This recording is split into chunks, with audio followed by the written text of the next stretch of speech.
Estos son los accidentes más dolorosos en la historia de la Fórmula 1. Algunos fueron trágicos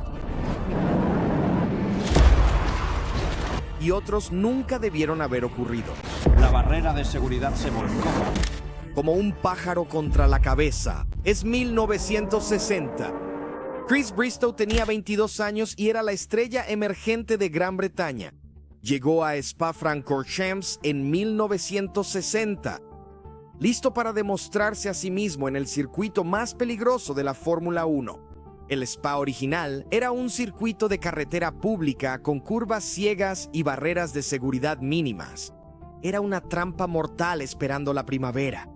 Al entrar en la curva de Burnhamville, el Cooper de Bristow golpeó un terraplén de 1,20 m y salió disparado por los aires como si fuera lanzado por una catapulta. El coche dio vueltas violentamente y lo arrojó directamente contra el alambre de púas que bordeaba la pista. El alambre actuó como un arma medieval. Su cuerpo cayó en la pista mientras la carrera continuaba a su alrededor. Jim Clark fue el primero en presenciar el accidente de Chris. Vio el coche manchado de sangre y se planteó seriamente abandonar el deporte. Tuve una carrera bastante dura en mi propia mente, pero nunca fui muy feliz. Tenía miedo. No me importa admitirlo, estuve muerto de miedo casi toda la carrera. Ibas tan rápido que hasta me asustaba dejar que el coche derrapara o se desviara. Sí. Y estaba un poco, ya sabes, realmente estaba asustado. Bristow se convirtió en la víctima fatal más joven de la Fórmula 1 en ese momento. Su muerte obligó a iniciar conversaciones sobre las barreras de seguridad en las pistas. Finalmente se retiró el alambre de púas, pero hizo falta la vida de un joven de 22 años para que ese cambio ocurriera.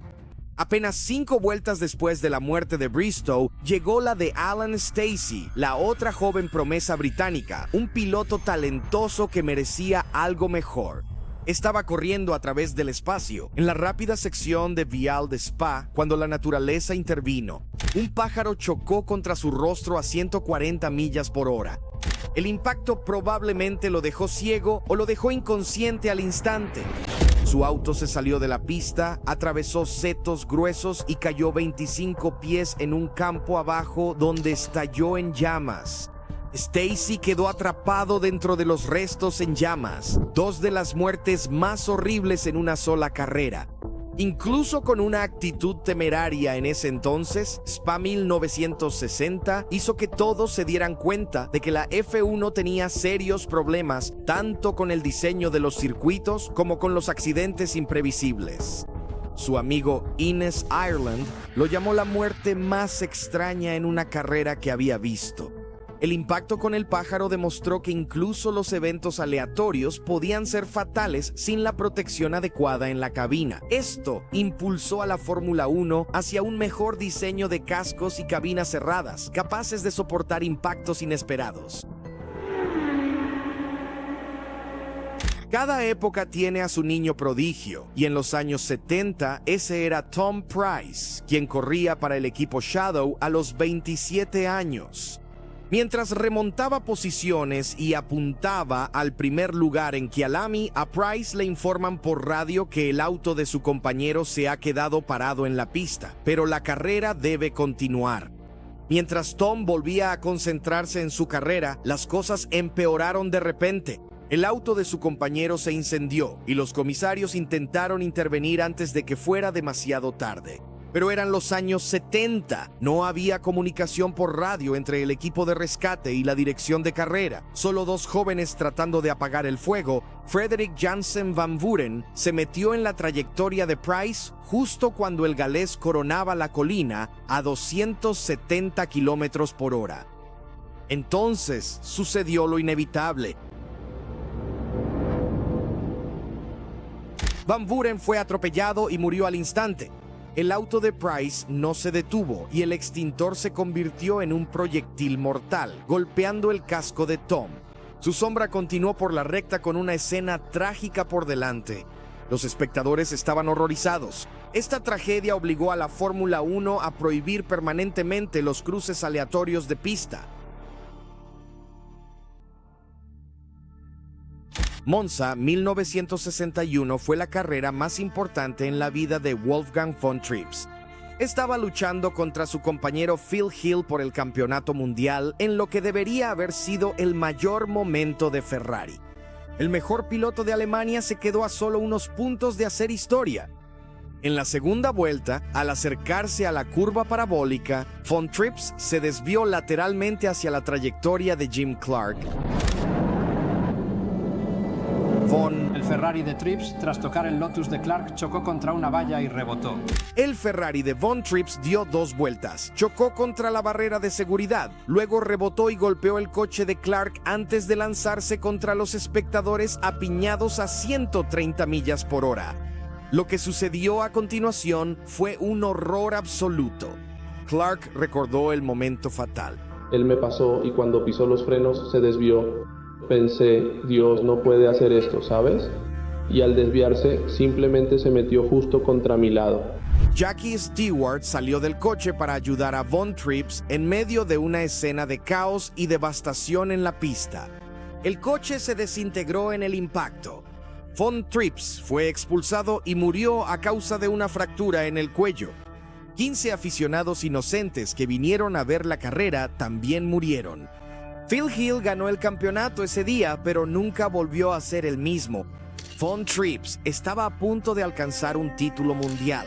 En cambio, lo que quedó fue la escena más sangrienta en la historia de la F1. Johan Rindt dominó el campeonato de 1970, liderando por un amplio margen. Sorprendió a todos, destronando al vigente campeón Jackie Stewart. Y Monza era una de las últimas carreras destinadas a consolidar su ventaja. Pero algo era diferente. El Lotus 72 era rápido, pero inestable sin alas. Voló durante toda la carrera hasta...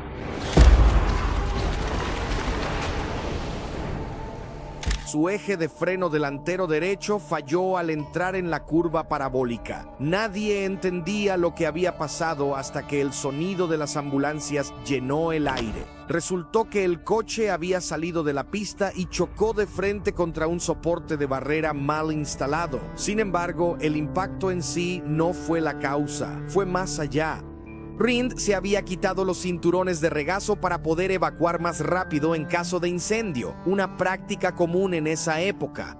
Cuando el coche chocó, se deslizó por debajo de los cinturones de seguridad. Pero fue la hebilla la que le asestó el golpe fatal en la garganta. Rindt murió camino al hospital. Su ventaja en puntos era tan grande que se convirtió en el primer y único campeón mundial póstumo de la Fórmula 1. La muerte de Jochen sigue siendo una mancha oscura en la Fórmula 1, porque no se trataba de un novato ni de un piloto de mitad de tabla en un coche pobre. Él era el mejor de la Fórmula 1, pero en cambio todos vieron la brutalidad. Ricardo Rodríguez tenía solo 20 años cuando se convirtió en el primer piloto mexicano de Fórmula 1. Era un héroe nacional, llevando los sueños de su país sobre sus hombros. Un famoso periodista lo dijo mejor que nadie. Nació siendo piloto, no tuvo que esforzarse para hacerlo. Tenía todos los ingredientes de un campeón mundial. En su circuito local en Ciudad de México, Rodríguez estaba atacando la famosa curva peraltada durante las prácticas cuando se rompió la suspensión trasera. La curva peraltada exigía una precisión perfecta. La falla en la suspensión lo lanzó violentamente fuera de la cabina de su Lotus. Chocó casi de frente contra la barrera Armco y murió casi instantáneamente por el impacto. México perdió a su héroe del automovilismo con solo 20 años, convirtiéndolo en la víctima fatal más joven de la F1. El circuito fue rebautizado más tarde como Autódromo Hermanos Rodríguez, pero eso no pudo devolver el talento que el deporte perdió. François Civert fue el sucesor elegido por Jackie Stewart en tiro. El piloto francés lo tenía todo: talento, apariencia y potencial para ganar campeonatos. Stewart se jubilaba después de 1973 y Civert estaba listo para tomar el relevo. En la última carrera de la temporada en Glen Watkins quería demostrar algo. Civert estaba luchando por su primera pole position cuando... Oh no, oh my.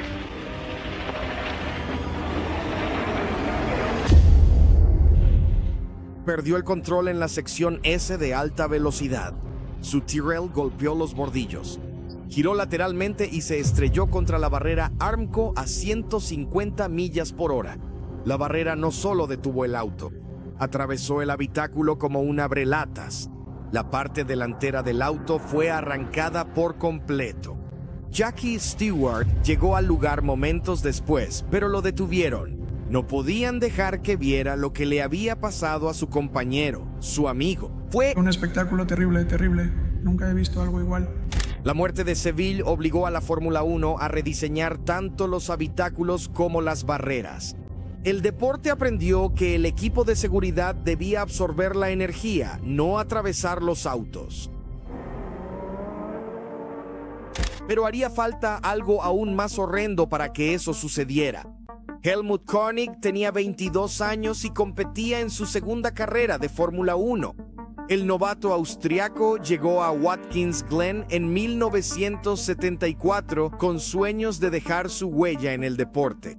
Austria nunca había producido un piloto destacado de Fórmula 1 y Koenig cargaba con esas esperanzas.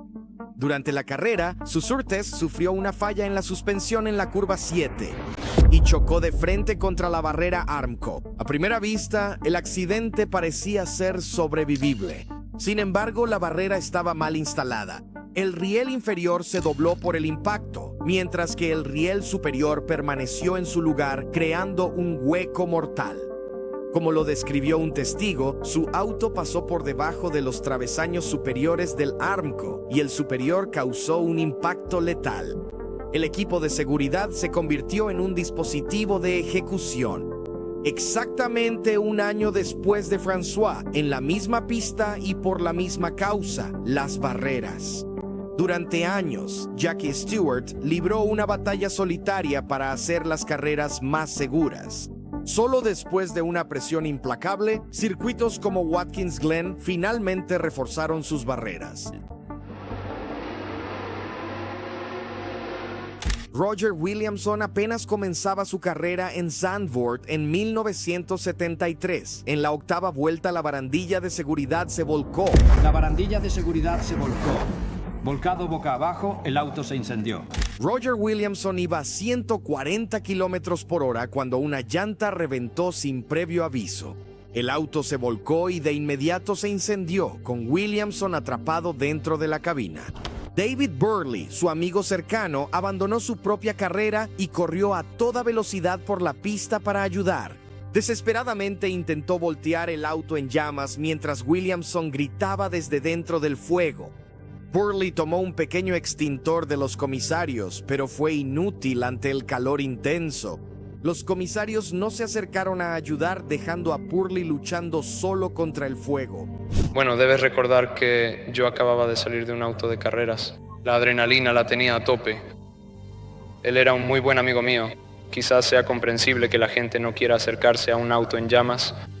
Algo no está bien. Creo que la carrera debió detenerse para que el camión de bomberos pudiera llegar rápido. Parecía que se pegaba al borde de la pista porque los autos seguían pasando casi a velocidad de carrera. Los protocolos de seguridad deportiva estaban desprevenidos para el rescate en caso de incendio. La muerte de Williamson obligó a la Fórmula 1 a crear sistemas adecuados de supresión de incendios y programas de entrenamiento para los comisarios. Pierce Courage fue el amigo más cercano del legendario Frank Williams. Pero en 1969 solo eran dos jóvenes persiguiendo un sueño y su asociación explotó en la escena. Segundo lugar en Monte Carlo, ¿puedes creerlo? Segundo lugar en el Gran Premio de Estados Unidos, ¿puedes creerlo? Quinto en Silverstone, se sintió increíble. Pierce no era solo otro piloto. Venció a campeones como Jackie Stewart, Jim Clark y muchos otros. Incluso Ferrari le ofreció un contrato, pero Pierce dijo que no, porque 1970 estaba destinado a ser el año del gran avance. Y entonces llegó Zandvoort. El coche volcó, cayó boca abajo y estalló en llamas al instante. El chasis de magnesio se encendió a más de 3000 grados. El infierno era tan brillante que se podía ver desde cada rincón de la pista. Frank no podía aceptar lo que había sucedido. Y recuerdo que fui a ver al organizador de la carrera, un hombre llamado John Corsmith, y le dije, John, solo dime, ¿es Pierce? Muerto. ¿Estás seguro de que está muerto? Y él dijo, estoy seguro. Le dije, dímelo otra vez. Él me lo dijo. Está muerto, Frank. Los incendios de magnesio no podían apagarse con agua. La única opción era enterrar el coche en arena antes de que los rescatistas pudieran siquiera llegar a él. Para la Fórmula 1 fue una lección brutal, pero para Frank fue devastador. Pierce era más que solo un piloto para mí. Él era familia. Su muerte casi me destruyó. La próxima vez que veas una carrera de F1, recuerda algo importante. La razón por la que los pilotos salen caminando de choques a 321 kilómetros por hora es porque estos 10 hombres no pudieron.